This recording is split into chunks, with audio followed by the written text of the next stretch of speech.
जय हिंद दोस्तों। आज की इस वीडियो में हम लोग देखेंगे ट्रिग्नोमेट्रिक टेबल।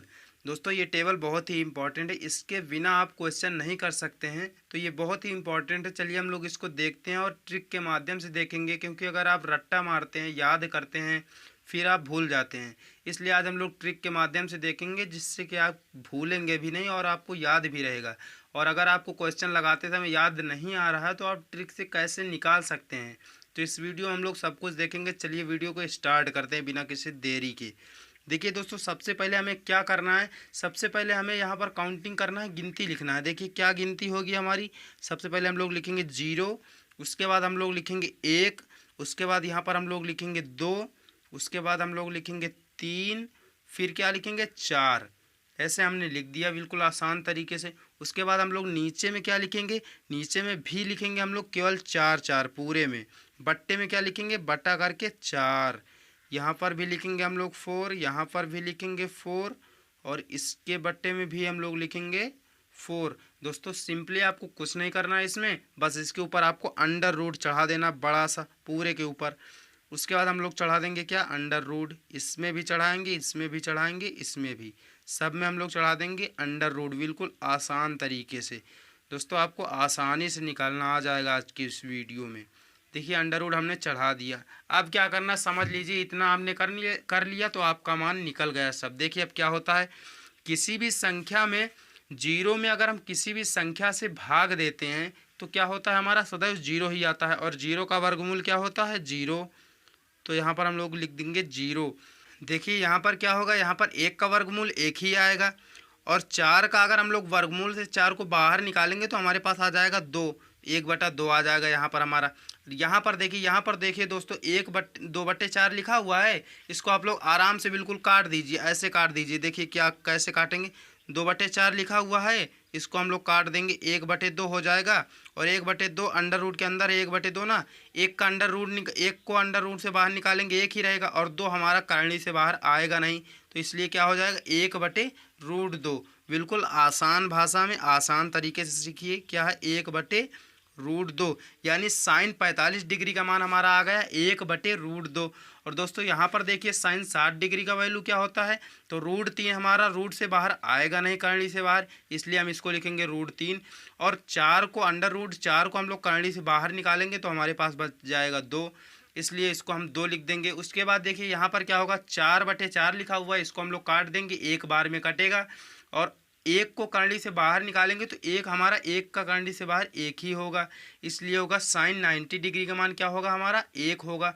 बिल्कुल आसान भाषा में दोस्तों इसको इधर से लिख दीजिए, कॉस का मान आपका आ जाएगा बिल्कुल आसान तरीके से।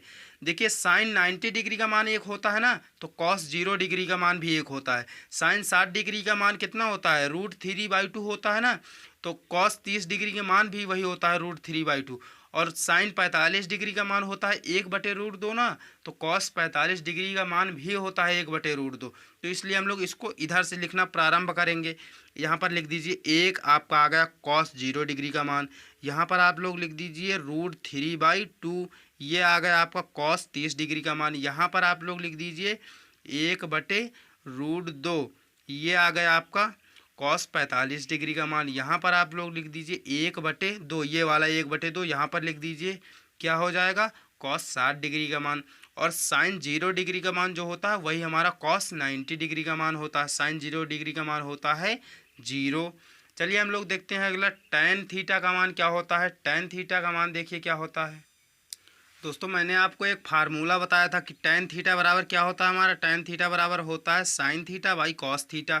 Sine theta by cos theta, बस इसी को लगाना है, आपका आंसर आ जाएगा, आराम से आप मान निकाल लेंगे। देखिए अगर हम साइन थीटा और कॉस थीटा की वैल्यू को बटे में लिख दें तो हमारा टैन थीटा का की वैल्यू आराम से आ जाएगी। तो यहाँ पर देखिए क्या है, साइन साइन बराबर के साइन 0 डिग्री का मान कितना है, 0, और कॉस 0 डिग्री का मान है 1, मतलब 0/1 अगर हम लिख देंगे तो ये हमारा टैन 0 डिग्री का मान आ जाएगा। अभी अभी मैंने आपको बताया था कि 0 में किसी भी संख्या से हम लोग भाग करेंगे तो आंसर हमेशा 0 ही आएगा। तो लिख देते हैं हम लोग आसानी से यहाँ पर 0। उसके बाद देखिए क्या है, उसके बाद इसमें हम लोग भाग करेंगे 1/2 को, √3/2 से भाग करेंगे तो 2 से 2 तो हमारा कैंसिल हो जाएगा बिल्कुल आसानी से। 2 से 2 कैंसिल हो जाएगा, बचेगा क्या 1/√3 बचेगा। देखिए मैं आपको यहाँ पर करके बता दे रहा हूँ, आपको किसी प्रकार की दिक्कत नहीं होनी चाहिए। √3/2 ये लिखा है। भिन्न जब ऊपर जाती है तो पलट जाती है, ये चीज़ आपको भी पता है, तो ये यहाँ पर आएगी, जब गुणे में आएगी तो पलट जाएगी। तो पलट क्या हो जाएगी 2/√3 हो जाएगी और यहाँ से 2 कैंसिल हो जाएगा, 1/√3 बचा यहाँ पर हमारा। तो इसको हम लोग लिख देंगे यहाँ पर 1/√3। उसके बाद अगला देखिए क्या है, अगला हमारा है 1/√2 और 1/√2 सेम चीज़ें हैं, ये भाग में आएंगी तो कट जाएंगे, तो आपको भी पता है √2 से √2 कट जाएगा, 1 से 1 बचेगा यहाँ पर। tan 45 डिग्री का मान हमारा 1 ही होता है। उसके बाद देखिए क्या है, उसके बाद हमारा 1/2 मतलब √3/2 को 1/2 से भाग देना है। तो देखिए क्या आ जाता है, यहाँ पर देखिए 2 से 2 कट जाएगा, 2 हमारा ये है और 2 ये है, कट जाएगा। बचेगा क्या हमारा √3/1, 1 बटे में लिखा नहीं जाता इसलिए हमारा कितना बच जाएगा यहाँ पर √3 आ जाएगा। उसके बाद अगला हमारा देखिए क्या 1 है, 1 में बटे में 0, मतलब यहाँ पर अभी मैंने आपको बताया था कि किसी भी 0 में किसी भी संख्या से भाग देंगे तो क्या आ जाएगा 0 ही आएगा। लेकिन अगर किसी संख्या में हम लोग 0 से भाग देंगे, किसी संख्या में अगर हम लोग 0 से भाग देंगे तब हमारा आएगा इनफाइनाइट यानी अपरिमित। क्या आएगा अपरिमित, इनफाइनाइट आ जाएगा। चलिए हम लोग इसका देखते हैं कॉट का मान। कॉट का मान बिल्कुल आसान है, जो चीज़ tan 0 डिग्री का होता है वो चीज़ कॉट 90 डिग्री का होता है, मतलब जो चीज़ कॉट tan 90 डिग्री का होता है वही चीज़ कॉट 0 डिग्री का होता है। तो हम लोग इधर से उल्टा बस लिखते हुए चले आएंगे, बस इसका मान हमें मिल जाएगा बिल्कुल आसान तरीके से।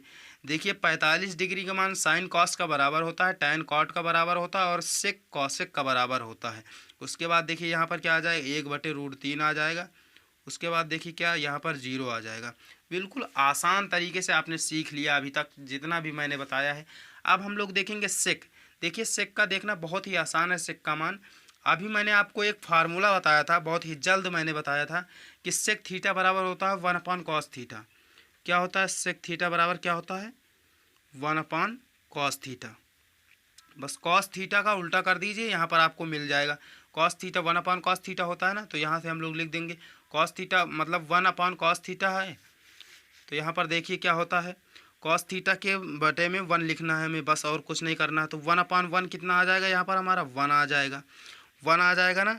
उसके बाद देखिए क्या है, उसके बाद हमारा क्या √3/2, मतलब यहाँ पर अगर हम ऐसे लिखेंगे 1/1 लिखेंगे, बटे में क्या लिखेंगे √3/2, क्योंकि हमें कॉस थीटा लिखना है। कॉस की वैल्यू क्या है ये है √3/2। अब देखिए मैंने आपको बताया था कि जब भिन्न ऊपर जाती है तो पलट जाती है, भिन्न जब भाग से गुणे में जाती है तो क्या हो जाती है पलट जाती है। तो ये क्या हो जाएगा हमारा √3/2 हो जाएगा। तो हम लोग लिख देंगे √3/2 लिखा हुआ है ना, तो ये हो जाएगा हमारा 2/√3। क्या हो जाएगा 2/√3, क्योंकि ये जब ऊपर जाएगी तो पलट जाएगी, 2 ऊपर हो जाएगा और √3 नीचे हो जाएगी। तो इसको हम लोग आसान तरीके से लिख दे रहे हैं, √3/2 लिखा हुआ है तो 2/√3 क्या हो जाएगा 2/√3। उसके बाद अगला देखिए क्या है 1/√2 है, ये भी पलट जाएगा। मैंने आपको बताया था जब भिन्न ऊपर जाती है तो पलट जाएगा। ये क्या हो जाएगा 1/1/√2। देखिए कैसे हो जाएगा 1/cos थीटा होता है, तो cos थीटा को हम लोग cos थीटा की वैल्यू कितनी 1/√2 है, तो इसको हम लोग लिख देंगे। ये ऊपर जाएगा तो पलट जाएगा, बटे में 1 आ जाएगा, बटे में 1 लिखा नहीं जाता तो आप लोग √2 डायरेक्ट लिख दीजिए। उसके बाद देखिए अगला क्या है 1/2 है। अब यहाँ पर कैसे लिखेंगे हम लोग 1 बटे, उसके बाद cos थीटा की वैल्यू लिख देंगे 1/2 लिख देंगे। ये भी ऊपर जाएगा तो भिन्न पलट जाती है, 2/1 आ जाएगा, 2 ही लिख दीजिए क्योंकि यहाँ पर 1 लिखा नहीं जाता बट्टे में। उसके बाद अगला देखिए क्या है 0 है, और 0 वैल्यू कितनी है 0 है, मतलब 1/0 है, 1/0 है। अभी अभी मैंने आपको बताया था कि किसी भी 0 में अगर किसी संख्या से भाग देते हैं तो कितना आता है 0 ही आता है। 0 में अगर किसी संख्या से भाग देते हैं तो 0 ही आता है, लेकिन अगर किसी संख्या में 0 से भाग दिया जाए तो क्या होता है इनफाइनाइट, अपरिमित, अपरिभाषित, इसको आप कुछ भी बोल सकते हैं। अब देखिए कॉसेक थीटा का मान निकालना बिल्कुल आसान है। एक सम का भी हमें पता है, कॉसेक थीटा बराबर 1/sin थीटा। मतलब साइन थीटा का उल्टा कर देंगे, भाग में कर देंगे, जो भी वैल्यू आएगी 1/0 कर देंगे, 1/1/2 कर देंगे, 1/1/√2 कर देंगे, 1/√3/2 कर देंगे, 1/1 कर देंगे, तो हमारा मान आराम से मिल जाएगा। लेकिन हमें क्या करना है, इसका उल्टा करके लिख देंगे तब भी हमारा मान मिल जाएगा। तो हम लोग आसान तरीके से करेंगे, जो भी आसान है। देखिए इसका उल्टा कर देते हैं, डायरेक्ट मान मिल जाएगा। 0 उसके बाद 2 है, उसके बाद क्या है, √2 का √2 ही रहेगा यहाँ पर। और यहाँ पर देखिए क्या है, यहाँ पर 2/√3 लिखा हुआ है। उसके बाद क्या लिखा हो, 1। तो दोस्तों उम्मीद है आपको बहुत अच्छे से समझ में आया होगा। अगर आपको अच्छा लगा तो कमेंट में ज़रूर अपना उत्तर ज़रूर दें कमेंट में। जय हिंद।